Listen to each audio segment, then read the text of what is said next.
Todo esto empezó como un juego hace 25 años. Sí. A veces parece que fue ayer, ¿no?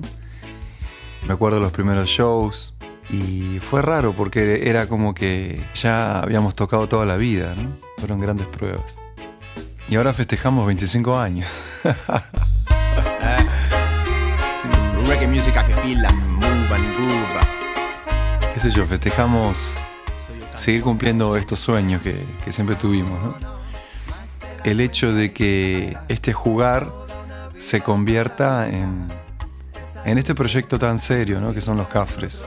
Todo esto de viajar, de recorrer nuestro país, de conocer Latinoamérica y todo esto que no tiene fronteras, que es la música, ¿no?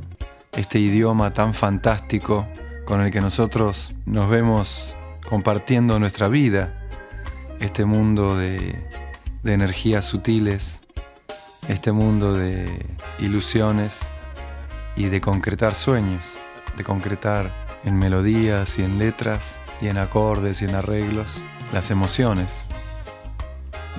Qué sé yo, la verdad que es un gran privilegio.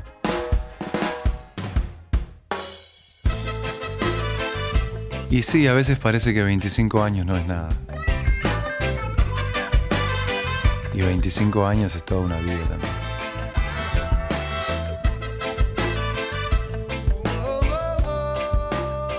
Pasaron muchas cosas, claro que sí. Y mirando para atrás, no cambiaría nada. La verdad que no. Sabemos que con nuestra música mucha gente ha llegado a casarse. Sabemos que nuestra música acompaña sus días, sus momentos en el trabajo, sus tareas. Es lindo formar parte de su intimidad también.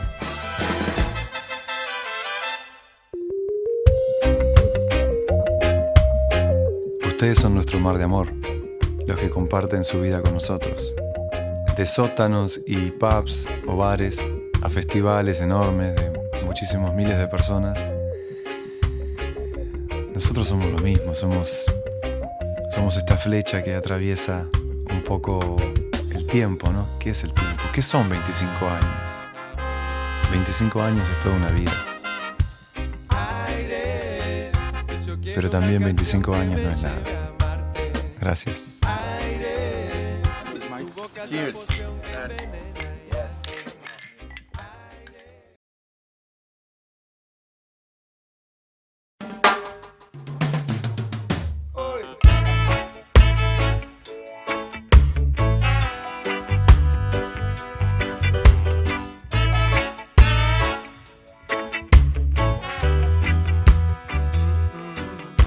Primero, ¿cómo nos conocimos? Nos conocimos en el parque. El parque para el melomanismo es el Parque Rivadavia, que es donde los domingos los frikis, coleccionistas de discos y que yo íbamos y nos cambiábamos discos y tal. Ahí le conocí a Roberto,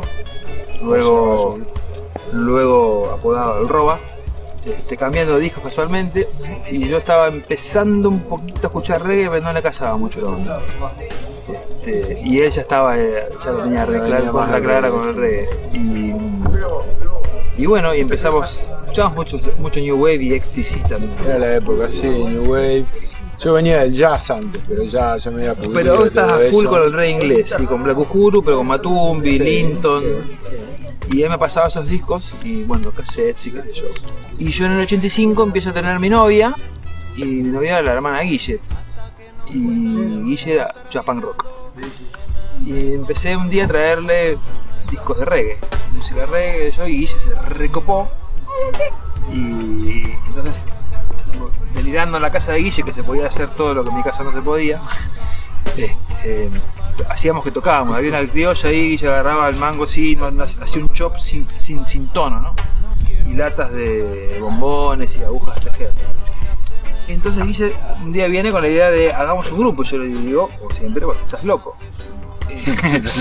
Y después hasta que insistió tanto que yo tenía dos cosas. Un amigo que tenía una sala de ensayo, que a la tarde era ociosa, lo que usaba, y nos la prestaba.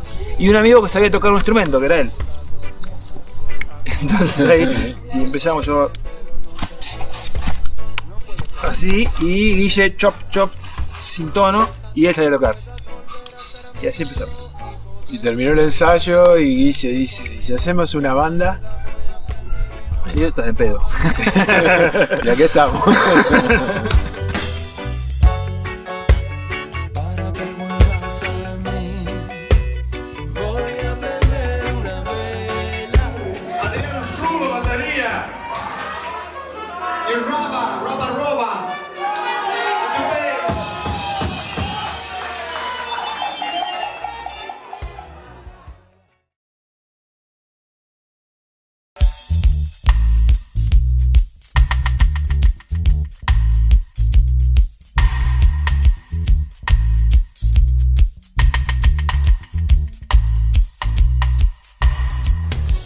Yo conocí a los Cafres creo que a través de Ataque 77 porque Canedo vino a sacar fotos en el primer disco de Ataque 77, que fue el primer disco que grabé en mi vida aparte, de rock. Y ahí vinieron, me dijo que tenía una banda cuando vino a sacar esas fotos y vinieron a grabar el estudio donde yo estaba en esa época que se llama Sonovisión. Y esa fue aparte la primera grabación de reggae que hice en mi vida, porque yo de reggae no sabía nada y sigo sin saber absolutamente nada de reggae. Todo lo que sé de reggae lo sé por los Cafres. Éramos todos un desastre parejo, digamos. Yo, los Cafres, Ataque 77, Los Decadentes, Hermética, La Renga, que eran todos relacionados, digamos. Y para mí era buenísimo porque era fácil hacerlo sonar, digamos. O sea, yo venía grabando discos de rock que sonaban para el orto. Y grabar con los Cafres, digamos, una banda de reggae era mucho más fácil de hacer sonar para mí, por más que no supiera nada, que una banda de rock. Entonces yo estaba chocho con eso, ¿no? Recién escuchamos el cassette, yo ni sabía, volvimos a escuchar en mi auto recién el cassette.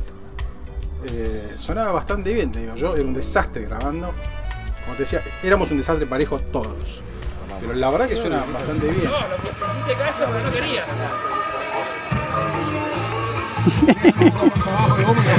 Si logras bailar el ritmo lento, y si logras bailar el ritmo lento, uy, uy, uy, ay, ay, ay, el Chacafre, Suena bárbaro, man. ¿Qué querés que haga? Ya lo hiciste. No, boludo, pero hay que sonar, ¿no? Tiene que editarlo así, en el cassette. ¿Qué va a tener un sartén? Igual lo grabamos con unas máquinas súper, son las mismas máquinas que están hoy en el abasto, digamos. La consola API de CBS, una máquina de 2 tracks Studer valvular, increíble, cámara CMT, todos micrófonos Neumann, piano Steinway. No, las máquinas eran buenísimas, nosotros éramos el desastre. Pero igual suena bastante bien, recién lo escuché, la verdad que suena bien. Bastante bien. y llegan a flotar, frecuencia casi la armonía, doblados de risa.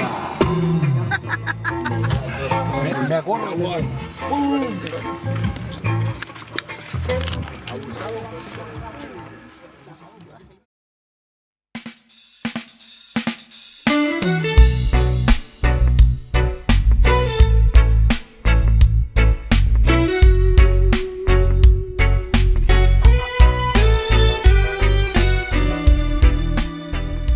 Antes de meterme en el reggae así como una enfermedad o una adicción o no sé, una pasión enorme que nunca se fue, mi locura era el punk y no sé, bandas como Ramones, Exploited, Sex Pistols.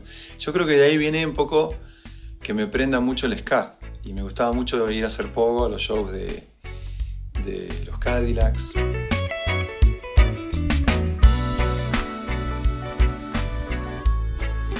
Hacía 2 o 3 años que había vuelto la democracia, entonces es como que había un montón de gente, un montón de artistas que no sé dónde estaban, abajo de las baldosas, no sé dónde, que fuimos saliendo de a poco, ¿viste?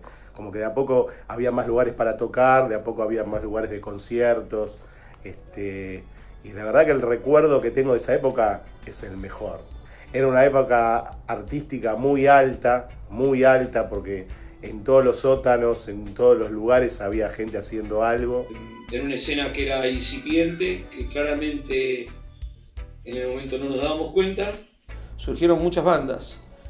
Todos Tus Muertos, Los Fabulosos Cadillacs, Los Cafres, Masacre.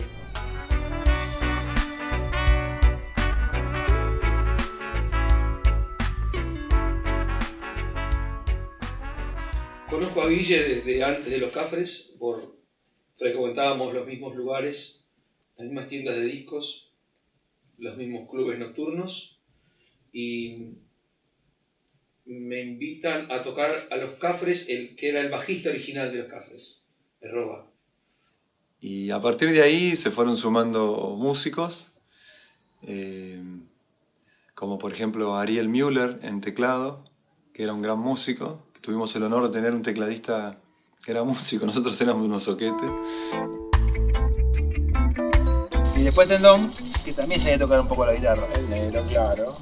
Él hacía capoeira en el Rojas conmigo. Y yo le digo, mirá, estamos haciendo una banda de reggae. Y dice, uy, yo tengo una fecha en un lugar que se llama Funk, en Pueyrredón y Santa Fe.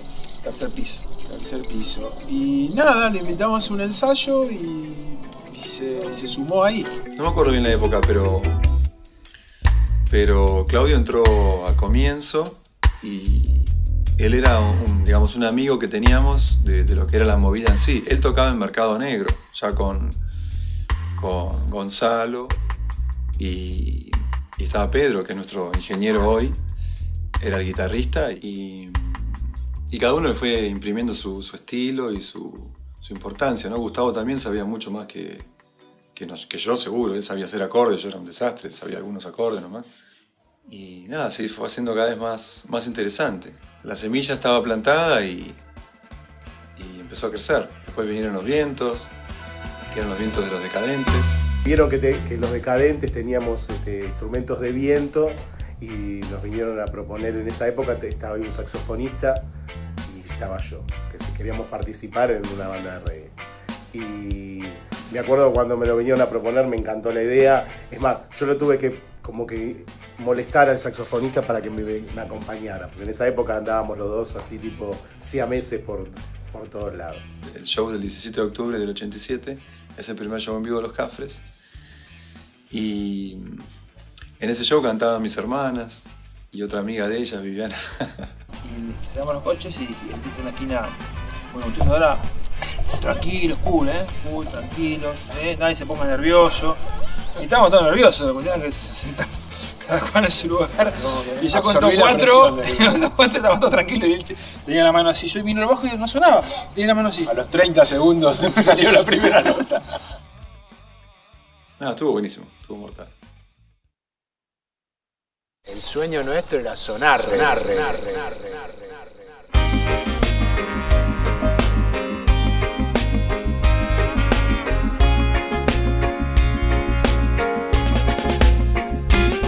Hemos hablado del show de funk, que fue realmente muy interesante.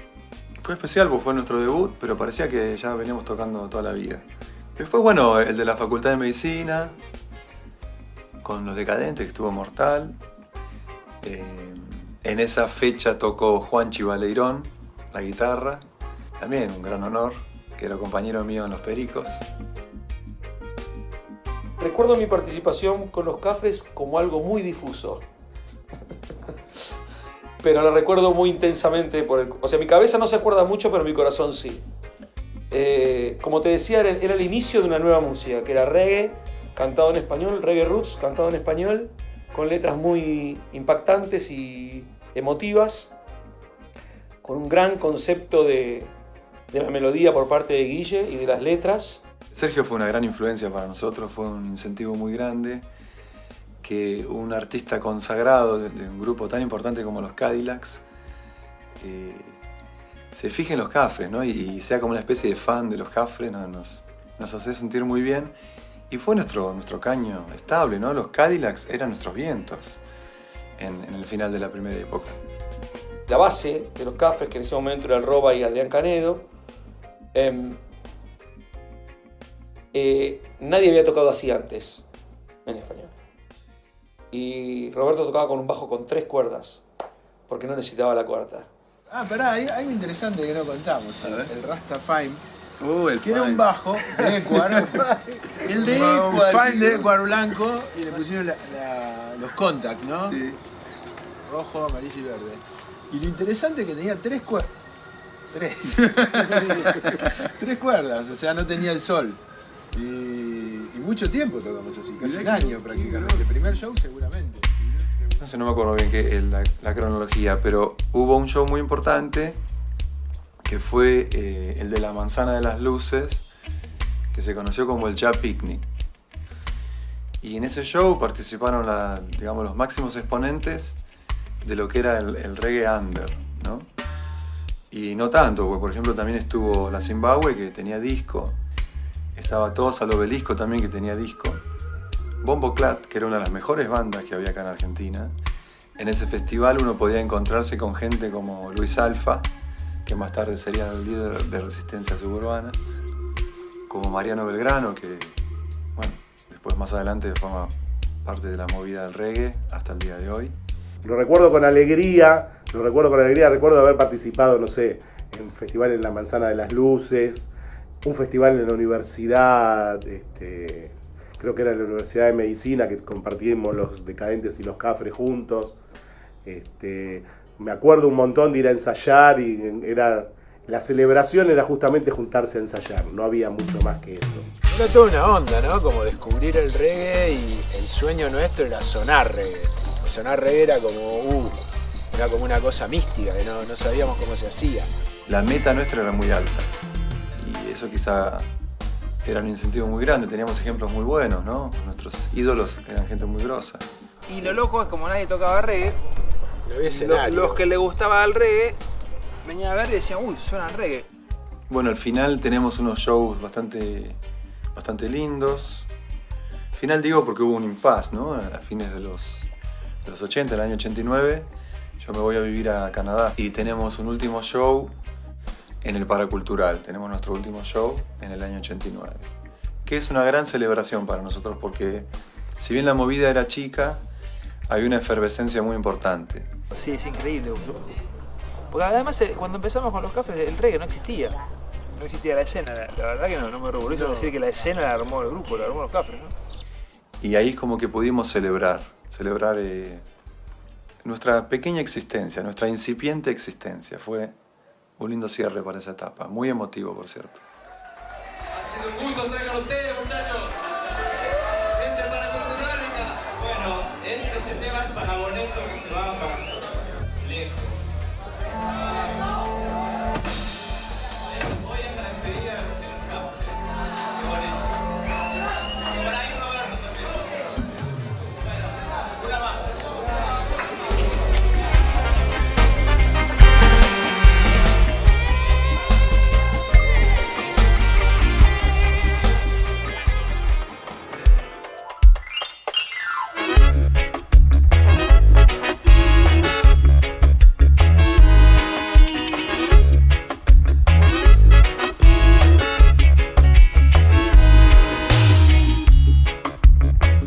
¿Por qué decido irme? Bueno, era una época medio complicada económicamente, como es habitual en Argentina, cada una cierta cantidad de años se pudre todo. Yo en esa época estaba tocando con los Pericos, o sea que había podido irme de mi casa, tenía un departamento, es como que me había independizado y dada la crisis económica ya no iba a poder tener más mi independencia que había conquistado. Eso me molestó un poco, como que me cortaba un poco las alas, ¿no? Y yo tenía ganas de irme, desde muy chico tenía ganas de conocer otro país, de vivir en otro país. Mi fantasía de niño era irme a Estados Unidos. Pero bueno, en esa época como que por X motivo me llegan diferentes informaciones de que estaba bueno irse a Canadá, a Toronto. Lo que no tenía idea era que era el paraíso del reggae. Ahí me volví loco. La verdad que parecía a propósito, ¿no? Pero bueno, mucho reggae en Toronto a morir y todas las bandas que siempre soñé ver. Por suerte a los meses viene Claudio y se genera algo muy importante que es la gestación de de lo que son los Cafres de ahí en adelante, ¿no?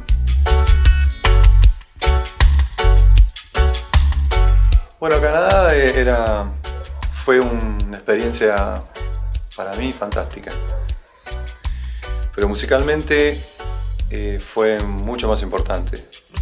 Porque hubo una gran introspección en mí y en Claudio. Y bueno, juntos empezamos a meternos en el mundo de la composición así bastante profundamente, haciendo cosas bien locas y algunas cosas muy buenas.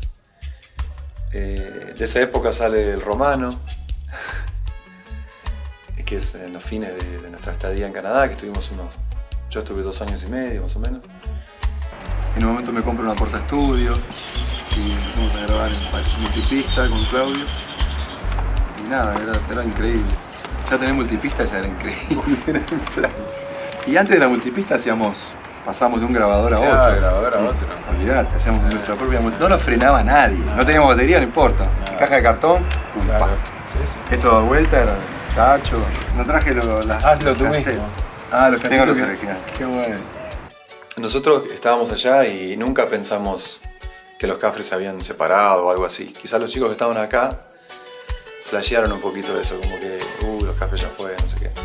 Con Claudio teníamos súper claro que no, al contrario, nuestra ida allá era como un seminario de reggae que estábamos haciendo.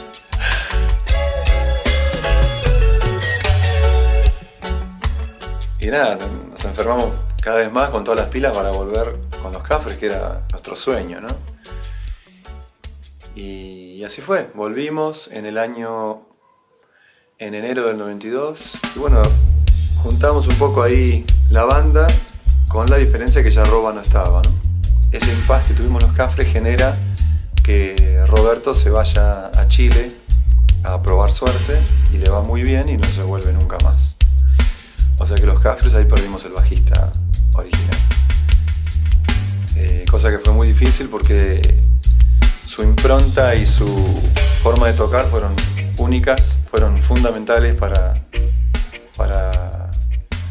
la gestación de este grupo, del espíritu de este grupo. Por suerte, a la vuelta de los Cafres encontramos a un gran músico que es Gonzalo Albornoz, que en ese momento se le llamaba Tuts, por su afinidad a esa banda, a Tuts and the Maytals. Hacemos el primer show, yo llegué en enero, pero el primer show es a fin de año del 92, en el Roxy, en el Roxy de Rivadavia. Y en ese show, después del show estable, había zapadas, ¿no? En las que podías ver a Charly García, a Fito Páez, a Papo, por ejemplo. Y en ese primer show de los Cafres, del regreso a los Cafres, Papo toca mi guitarra en ese after. Y yo no podía creer cómo sonaba mi Gibson tocada por Papo.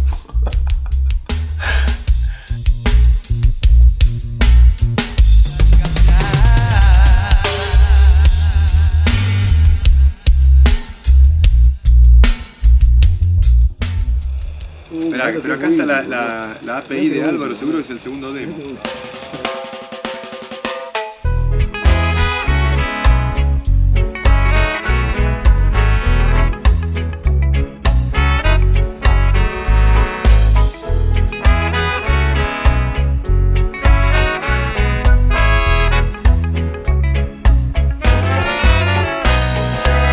A la vuelta de los Cafres se suceden una serie de shows. Muchos de ellos son con una de las grandes bandas que había en ese momento de reggae de la zona sur de Buenos Aires, que es THC. Una dupla muy interesante que repetimos varias veces por afinidad musical, personal y etcétera, ¿no? Y los dos estábamos como en crecimiento, así que nos venía muy bien. Tocábamos muchas veces juntos. Para esa época, también en el 93, grabamos nuestro segundo demo, también con Álvaro Villagra, en lo que era El Abasto,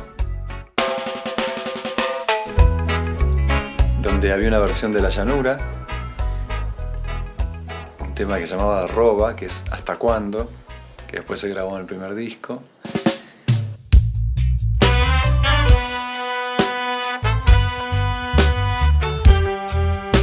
En el año 93 también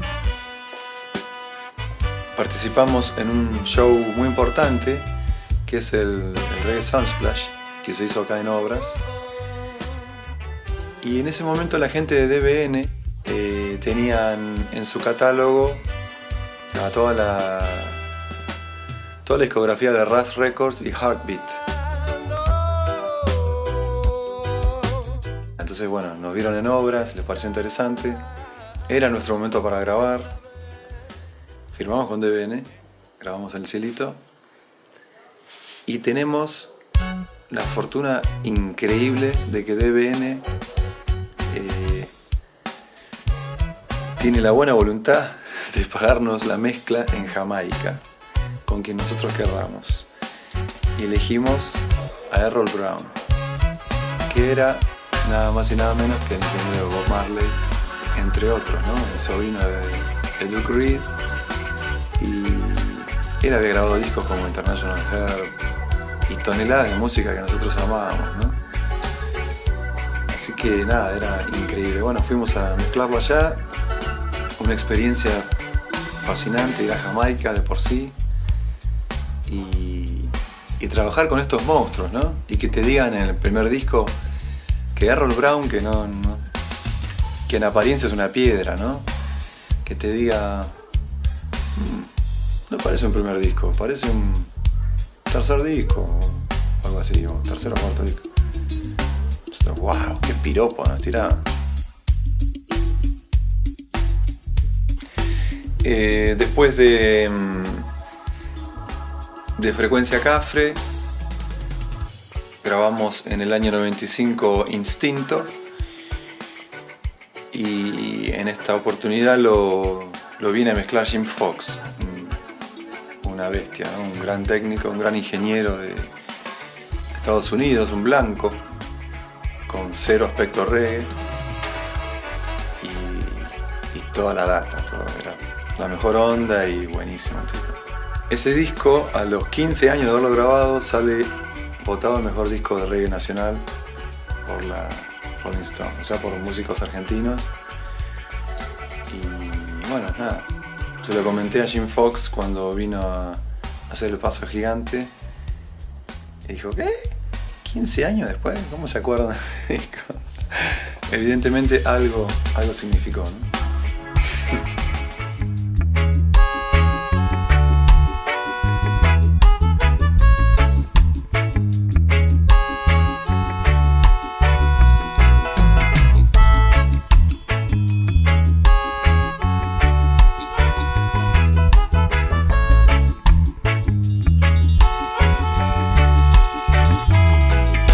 En el año 97 grabamos Zona de Alarma, con una producción de Todd y Bouchot en 5 temas y un poco marcando la pauta de todo el disco.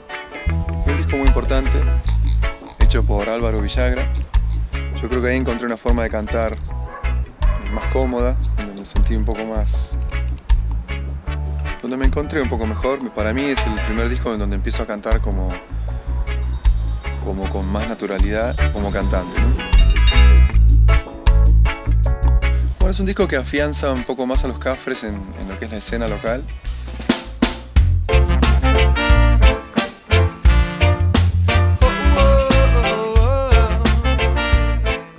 Con un tema importante que es Capitán Pelusa, que logró posicionarse bastante bien en algunas radios, etc. Pero bueno, siempre el éxito de los Cafres era un poco acotado, ¿no? Socialmente. Teníamos una movida muy grande de fans muy fieles, pero socialmente éramos invisibles.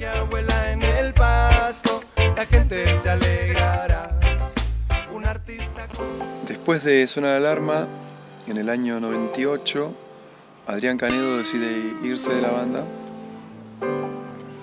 para dedicarse a full a su trabajo. Y bueno, ahí perdemos otro de los 3 mosqueteros originales. Obviamente siendo esto una gran pérdida porque él era mucho en la banda, no era solo el baterista.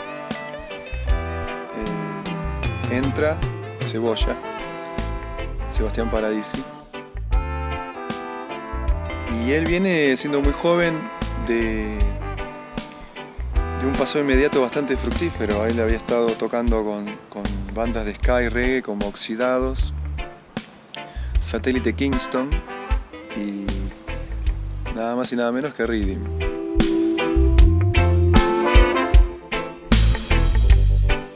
Por el año 99 empezamos a poder viajar por el exterior. Recibimos la invitación de Cultura Profética para ir a Puerto Rico y concretar finalmente la salida de los Cafres del país, ¿no? Ellos, siendo unos músicos excelentes, eran fans de los Cafres. Algo que nos hizo mucho bien a nosotros, porque veníamos medio de capa caída, ya teniendo 3 discos en la calle y no viendo los resultados que nosotros pensábamos que merecíamos. A los Cafres los conocimos, creo que fue el 99, cuando hicimos el primer concierto de cultura acá en Puerto Rico. Queríamos pues traer una banda que aportara, ¿verdad? Y que le diera calibre a nuestro concierto y decidimos traerlo. Antes de eso estuvimos tocando 2 temas de ellos en vivo por varios meses, dejándole saber a la gente que esto iba a pasar, ¿verdad? Y que conocieran un poquito su música. Ya cuando llegaron, pues la gente estaba ready para ellos. En ese año también nos vamos a México y también pasa algo similar con la enorme movida que había en México. Y nos enteramos de que en discotecas de reggae de México pasaban temas de los Cafres. Entonces la gente nos conocía un montón. Ya me lo venía diciendo hace años Félix Gutiérrez, el bajista de Todos Tus Muertos. Ellos viajaban siempre a México y me decía, che, los Cafres son muy conocidos en México, tendrían que ir. Qué bueno. Bueno, cuando fuimos era verdad. Era muy cierto. Estaba con la Hermandad Rasta y Ecos Producciones y los trajimos para el primer Vibraciones de América, y a raíz de ahí fue como entablamos una buena amistad con todos los integrantes de la banda, con el Guille, con todos, el Cebolla, así, con todos. Fue la primera banda que participó en el primer Vibraciones de América. Y bueno, hubo mucha afinidad con el público mexicano, ya que las canciones como Hacen Falta y Tus Ojos fueron de un gran impacto con el público. Tanto ponerle Puerto Rico, México, cuando empezamos a hacer los shows, yo me acuerdo que era muy impresionante, muy flashero, que la gente empezaba a tocar y ver que la gente cantaba las canciones y conocía las letras. Y era un flash porque los discos no estaban editados en ninguno de los 2 países y no lo estuvieron hasta largo tiempo después. Prácticamente no paramos de ir a ninguno de los 2 países desde ese momento. Y ahí se abre toda una puerta muy grande para todo el resto de Latinoamérica. Años más tarde vamos a Perú y después Costa Rica, lugares que se tornan muy familiares para nosotros y de una recepción increíble, ¿no? Bueno, se van abriendo diferentes puertas para nosotros, como Paraguay, Venezuela, otro lugar donde somos muy bien recibidos. Bueno, en fin, de a poco vamos viajando un poco por toda Latinoamérica.